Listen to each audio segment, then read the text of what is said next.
শুভরাত্রি বন্ধুরা, আজকের বিশেষ খবরগুলি হল: গাড়ি ব্যক্তিগত ঋণে সুদ বৃদ্ধি বিপাকে জনতা, মন্ত্রী পরিমলকে মোটর শ্রমিক সংস্থার তোপ কুন্তল চক্রবর্তী, রেললাইনের পাশ থেকে এক যুবকের মৃতদেহ উদ্ধার, উত্তেজনা রেললাইনে, 2000 বাড়ানো হবে প্রধানমন্ত্রী কিষাণ প্রকল্পের ভাতা, 22 জানুয়ারি উত্তরপ্রদেশে ছুটি ঘোষণা, গাজায় গুরুতর জখম গায়ক অভিনেতা।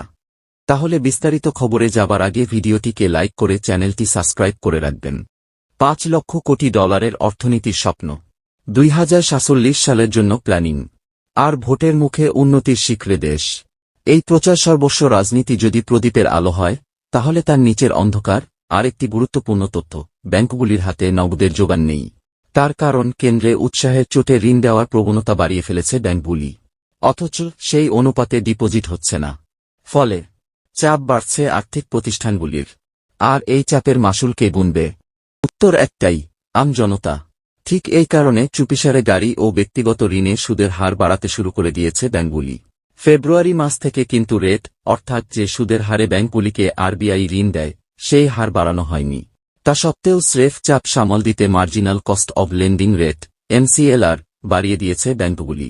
এর ফলে সরাসরি প্রভাব পড়বে গাড়ির ঋণ ও পার্সোনাল লোনে। গৃহঋণের ক্ষেত্রে এখনও এর প্রভাব পড়েনি, কারণ বাড়ির লোনের বিষয়টি পুরোপুরি নির্ভর করে রেপো রেটের উপর। রিজার্ভ ব্যাংক তাতে ঊর্ধ্বমুখী বদল না ঘটালে ব্যাংকগুলিও অবস্থান বদলাতে পারবে না। কিন্তু পার্সোনাল লোন এবং গাড়ির ঋণ তো হাতে আছে, তাই বাড়ছে সাধারণ মানুষের EMI এর বোঝা। রান আইনের পক্ষে গলা চড়িয়ে মোটর শ্রমিক সংস্থার তোপের মুখে পড়লেন পরিবহন মন্ত্রী পরিমল শুক্রবৈদ্য। রবিবার এক সভায় পরিমল বলেছিলেন, হিট অ্যান্ড রান আইন কার্যকর হবেই। মানুষের মৃত্যু ঠেকাতে এই আইন জরুরি।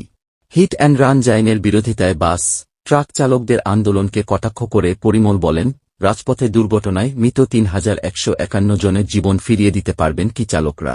কত মায়ের বুক খালি হয়ে গিয়েছে, কত মহিলার স্মৃতি সিঁদুর মধ্যে গিয়েছে দুর্ঘটনার জেরে। তাই হিট অ্যান্ড রান আনা দরকার। পরিমলের এই মন্তব্যকে নেহাতি ঠুনকো বলে অভিহিত করেছেন মেটির শ্রমিক সংস্থার নেতারা। তাদের বক্তব্য, পরিমলকে তার মন্তব্যের জন্য। একই সঙ্গে তারা বলেছেন, হিট অ্যান্ড রান আইন বাতিল করতেই হবে, নইলে অনির্দিষ্টকাল পর্যন্ত বাস ট্রাক চলাচল স্তব্ধ হয়ে যাবে। মোটর শ্রমিক সংস্থার তরফে বলা হয়েছে, বিধায়ক ভাস্কর শর্মার গাড়ির ধাক্কায় নিপেন শইকিয়া নামের এক বাস চালকের মৃত্যু হয়েছিল। সাহস থাকলে শর্মাকে গ্রেফতার করে দেখান পরিমল। সেই সঙ্গে পরিমলের উদ্দেশ্যে তাদের চ্যালেঞ্জ, শুধু নিপেনের জীবন ফিরিয়ে দিন পরিবহন মন্ত্রী। এরপর তারা 3151 জন মৃতের দায়িত্ব নেবেন। এর পাশাপাশি মোটর শ্রমিক নেতারা বলছেন, অধিকাংশ দুর্ঘটনার পেছনে দায়ী থাকে সুরাপান। পরিমল তো আবগারি মন্ত্রীর দায়িত্বেও আছেন, কেন তিনি মদ বন্ধ করছেন না? পাশ থেকে এক তরতাজা যুবকের মৃতদেহ উদ্ধারকে কেন্দ্র করে বাড়িগ্রামের বান্দরকোনা জিপির ঝরায়ালা এলাকায় তীব্র উত্তেজনা বিরাজ করছে। মৃত যুবকের নাম তজমুল হোসেন। যুবকটিকে কোনো দুষ্কৃতী হত্যা করে রেললাইনের পাশে ফেলে গেছে বলে ধারণা করা হচ্ছে।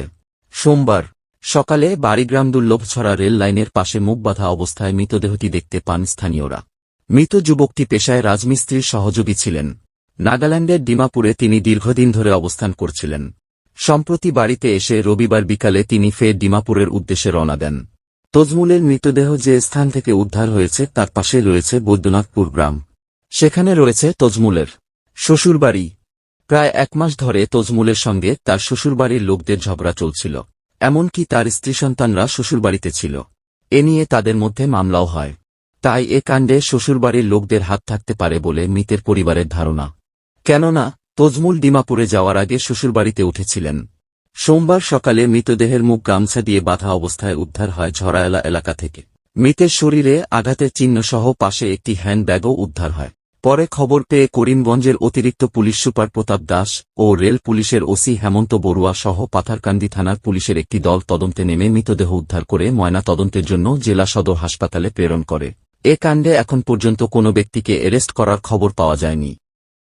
2024 সালের সাধারণ নির্বাচন যতই ঘনিয়ে আসছে, মনে করা হচ্ছে কেন্দ্রীয় সরকার কৃষকদের সুসংবাদ দেবে।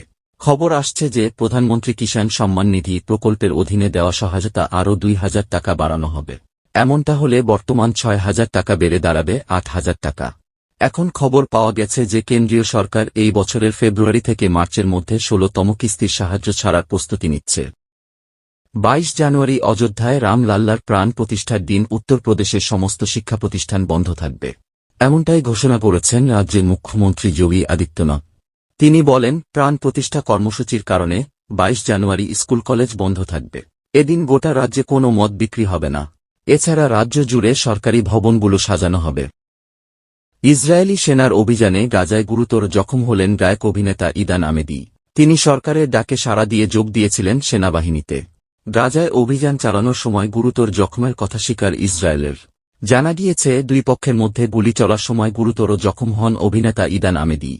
বর্তমানে তিনি গাজার একটি হাসপাতালে চিকিৎসাধীন। খবর পড়া এখানে শেষ হল।